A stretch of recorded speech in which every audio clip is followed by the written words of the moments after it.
বিপরীত দিক থেকে একটা ফুল দিয়ে সাজানো গাড়ি মাঝ গতিতে এগিয়ে আসছিল।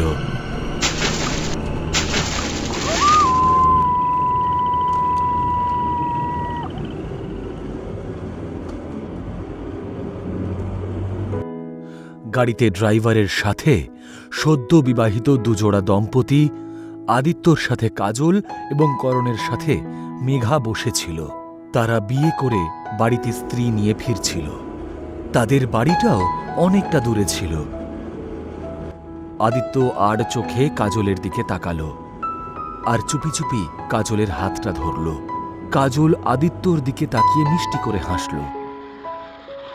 আর তখনই গাড়িটা থেমে গেল, যাতে পেছনে বসে থাকা চারজনই হুমড়ি খেয়ে পড়ল। আরে, এইভাবে কেউ ব্রেক মারে নাকি? সবাই তো ভয় পেয়ে গেছিলাম। আদিত্য রেগে গিয়ে বলল, আমি ব্রেক মারিনি স্যার, মনে হয় গাড়ির কোনো সমস্যা হয়েছে। এই বলেই ড্রাইভার গাড়ি থেকে নেমে গেল আর বনেটটা খুলে চেক করতে লাগলো। কি হয়েছে গাড়িতে? ঠিক হয়ে যাবে তো নাকি? এই কাজ মেকানিক ছাড়া হবে না স্যার, আর মেকানিক পেতে পেতে সেই সকাল। কিন্তু এখানে তো সকাল পর্যন্ত থাকা সম্ভব নয়। এখানে সামনেই একটা বাড়ি দেখতে পাচ্ছি স্যার, আপনারা সেখানে গিয়ে সাহায্য চাইতে পারেন। এই শুনে আদিত্য আর করণ গাড়ি থেকে নেমে দাঁড়ালো আর তাদের সদ্য বিবাহিত স্ত্রীকেও সঙ্গে নিয়ে এগিয়ে চলল। আর তারপর ড্রাইভারকে সেখানেই রেখে তারা বাংলোর দিকে এগোলো।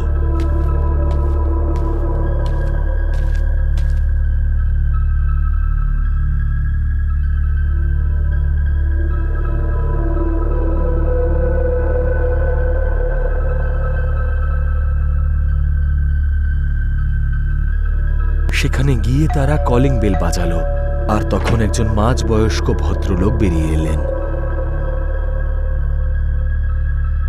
Hello uncle. হ্যাঁ বলো। আঙ্কেল, আসলে আমাদের গাড়িটা খারাপ হয়ে গেছে। আজকের রাতটা কি আমরা এখানে থাকতে পারি? তোমাদের কি সদ্য বিয়ে হয়েছে?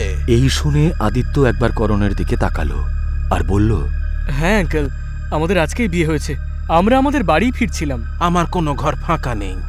এটা শোনা মাত্রই চারজনের মুখ চাওয়াচাওয়ি করল। আর করণ বলল, বলছিলাম আঙ্কেল, আপনার যদি টাকা পয়সা লাগে বলতে পারেন, কিন্তু প্লিজ আমাদের ফিরিয়ে দেবেন না। দেখো, ব্যাপারটা টাকা পয়সার নয়। আজই তোমাদের বিয়ের প্রথম রাত। আমি কিছুতেই তোমাদের আজ রাতে এখানে থাকতে দিতে পারবো না। কিন্তু কেন? বিয়ে করা অপরাধ নাকি? এটা একটা অভিশপ্ত গ্রাম, আর দুর্ভাগ্যক্রমে এখানেই আমার বাড়ি। এর মানে? এই গ্রামে বিয়ের পর নববধূকে চুল কেটে ফেলতে হয়, আর যে নববধূ তা না করে তার আর তার স্বামীর বিয়ের প্রথম রাতেই মৃত্যু হয়ে যায়। এই শুনেই চারজন খুব ভয় পেয়ে গেল। আর করণ বলল, আরে আঙ্কেল, আপনি কেন ভয় দেখাচ্ছেন? হ্যাঁ, আমাদের স্ত্রীরা প্রথম থেকেই ভয় পেয়ে আছে। তোমাদের যদি এখানে থাকতেই হয় তাহলে ছেলেরা আর মেয়েরা আলাদা আলাদা ঘরে থাকবে। ওনার কথাগুলো বেশ অদ্ভুত লাগছিল, কিন্তু ওদের কাছে তার কথা মানা ছাড়া কোনো অপশন ছিল না। আর তাই ওরা ওনার কথায় রাজি হয়ে গেল। আদিত্য আর করণ একটা রুমে চলে গেল এবং মেঘা আর কাজল অন্য আরেকটা রুমে।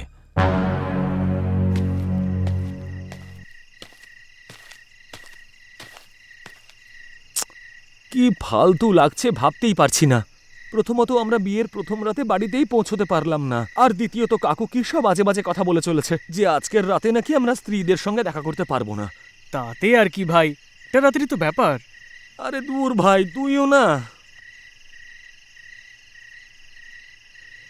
এরই মধ্যে করণের ফোনে মেঘার মেসেজ এলো, hey baby, please come after 1 hour। মেসেজটা দেখা মাত্রই করণের মুখে হাসি ফুটে উঠল। কি হলো? আরে ভাই, মেঘা মেসেজ করেছে যে আমি যেন 1 ঘন্টা পরে ওর কাছে চলে যাই। তোর যা করার হয় তুই কর, আমি তো ভাই ঘুমোলাম। এই বলেই আদিত্য চাদর মুড়ি দিয়ে চোখ বন্ধ করে ঘুমিয়ে পড়ল। কিন্তু করণের তর সইছিল না, আর আধ ঘন্টা পরেই ও চুপি চুপি ঘর থেকে বেরিয়ে এলো।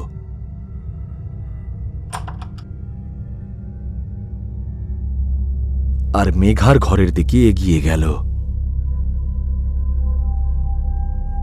আর দরজা খোলা মাত্রই করণ দেখল বিছানার ওপর মেঘা আর কাজল দুজনে বসে আছে। কাজল উঠে দাঁড়িয়ে ঘর থেকে বেরিয়ে যেতে লাগল।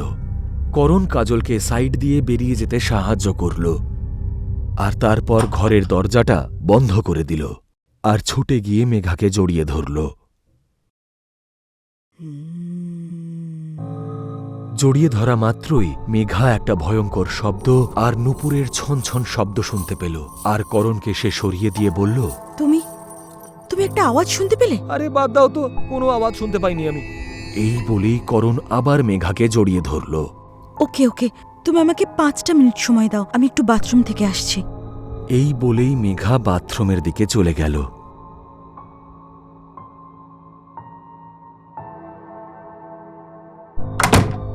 আর করণ জানালার দিকে গিয়ে বাইরের দিকে তাকিয়ে দাঁড়িয়ে রইল, আর তখনই ওর কাঁধে কেউ একটা হাত রাখতেই ও ঘুরে তাকালো।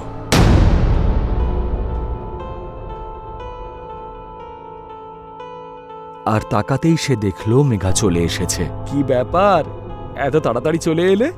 এই বলেই করণ ওর দিকে এগোলো, আর মেঘা ওর বুকে ধাক্কা দিয়ে ওকে বিছানায় ফেলে দিল। বলেছিলাম না কাছে না আসতে। ওর গলার আওয়াজটাও বদলে গিয়েছিল, আর করণ ভয় পেয়ে বলল, তুমি তুমি এসব কি বলছো? এটা শোনা মাত্রই মেঘার চেহারা সম্পূর্ণ বদলে গেল।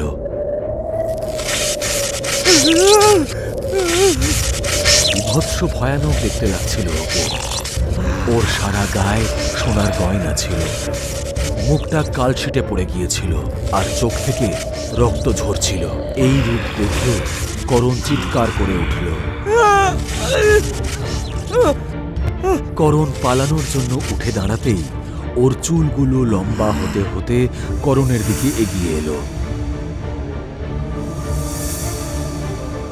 আর করণের গলায় সাপের মতন পেঁচিয়ে গেল, আর তাকে মাটি থেকে ওপরের দিকে তুলল। ভয়ঙ্কর এক ধরনের আওয়াজ করতে করতে ও ওর চুলগুলো দিয়ে করণের গলাটা চেপে ধরল, আর তখনই করণের মুখ থেকে গল গল করে রক্ত পড়তে শুরু করল, আর এতেই ওর মৃত্যু ঘটল। আর তখনই বাথরুমের দরজা খুলল, আর মেঘা এই ভয়ানক দৃশ্য দেখল। আর এই সব দেখে মেঘাও ভয় চিৎকার করে উঠল। মেঘাকে দেখে আবার ওর চুলগুলো লম্বা হতে লাগলো, আর ওর গলাটাকে পেঁচিয়ে ধরল। মেঘার দম আটকে আসছিল, আর ও প্রচণ্ড ছটফট করতে লাগলো। ওর চোখে একটা হিংস্রতার ছাপ ছিল, যেন করণ আর মেঘা কাছাকাছি এসে কোনো ভুল করে ফেলেছে। আর কিছুক্ষণের মধ্যেই মেঘার মুখ থেকেও রক্ত বেরোতে শুরু করলো, আর এতে মেঘাও মারা গেল। পাশের ঘরে বসে থাকা আদিত্য আর কাজল মেঘার শেষ চিৎকার শুনতে পেয়ে বলল, এটা তো মেঘার চিৎকার, তাড়াতাড়ি ওই ঘরটায় চলো, আমার খুব একটা ভালো ঠেকছে না। কাজল এই কথা বলা মাত্রই তারা দুজনে সেই ঘরের দিকে চলে গেল।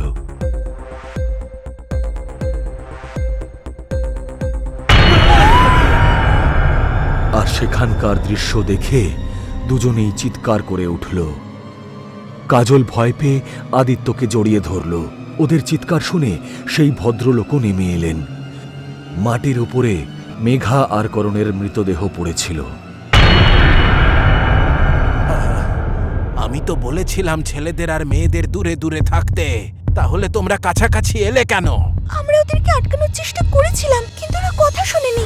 এবার আর মঞ্জুলিকা কাউকে ছাড়বে না, কাউকে না। ওই এই দুজনকে মেরেছে, আর এরপর মঞ্জুলিকা?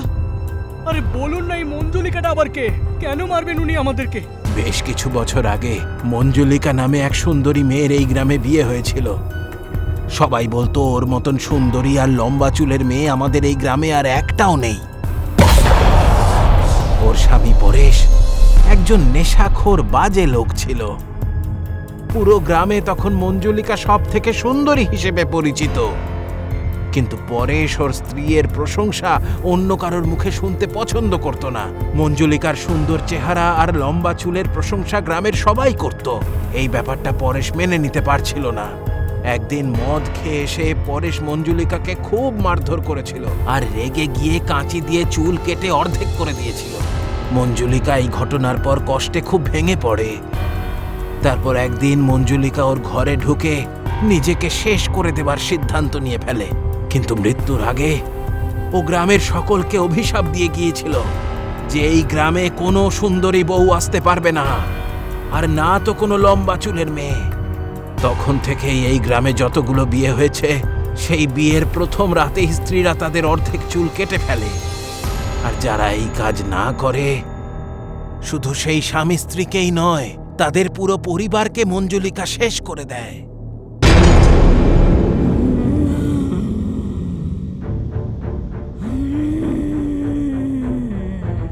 উনি এটা বলা মাত্রই মঞ্জুলিকার ভয়ঙ্কর আওয়াজ আবার সারা ঘরে শোনা গেল, আর হঠাৎ করে ও সামনে এসে দাঁড়ালো।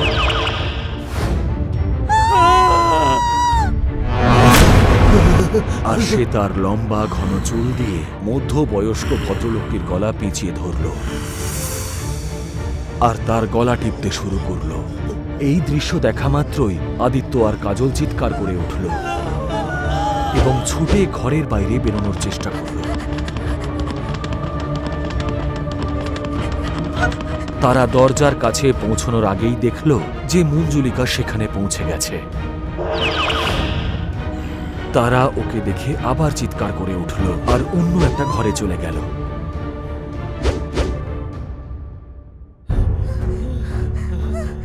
সেটা ছিল একটা স্টোর রুম। বেশ কিছু বাতিল জিনিসপত্র সেখানে রাখা ছিল। মঞ্জুলিকা ওদের সামনে দাঁড়িয়ে ভয়ঙ্কর দৃষ্টিতে তাদের দিকে তাকিয়ে রইল এবং ওর চুলগুলো আবার লম্বা হতে শুরু করল।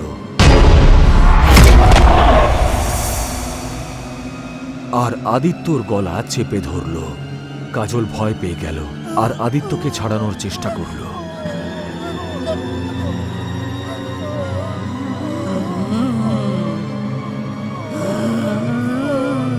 কিন্তু ও বেশ শক্তপোক্তভাবে চেপে ধরেছিল। আদিত্যকে সে মাটি থেকে অনেকটা উপর দিকে তুলল। আদিত্যর দম আটকে আসছিল।